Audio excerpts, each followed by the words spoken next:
lafee keessa yoomunu raffisu dhukkubni hin fayyine sirni wal harkeessa maaliif nu rakkisa dhumeera barreessa itti waan booda fallisa.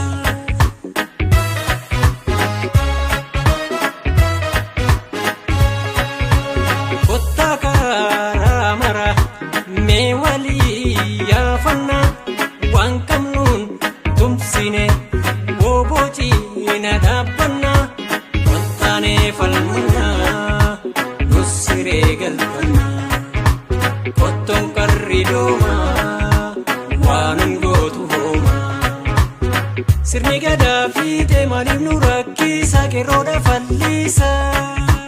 Barnoo miti warri bakku maatiin nabaaf ganda dhaqu hin dhaabbannu bakka rakaa hin gurgurru yoomuu makaa warra sobaan cilee addeeffatu yakka yakkee gaarii fakkeeffatu hin qabnu gurratti hin dhaggeeffannu woboo qabnaa loltuu jabeeffannu anis loluu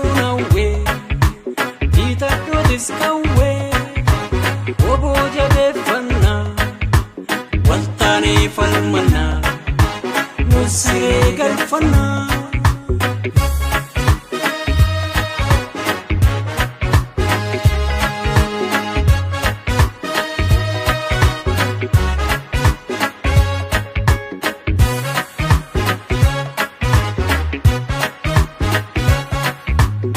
Sirni ayyuuf beekaa hidhaadhaan awwaalu marroo lubbuun jiru du'e jedhee haalu.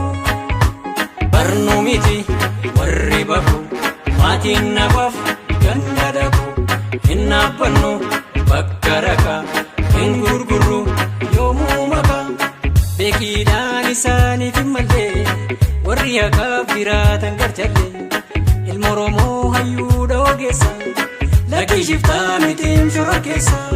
Mootummaan nu beeku warra biyya eegu lakkisaa nu dhiisa kan hiitan gaggeessa yoo diddan badiisa.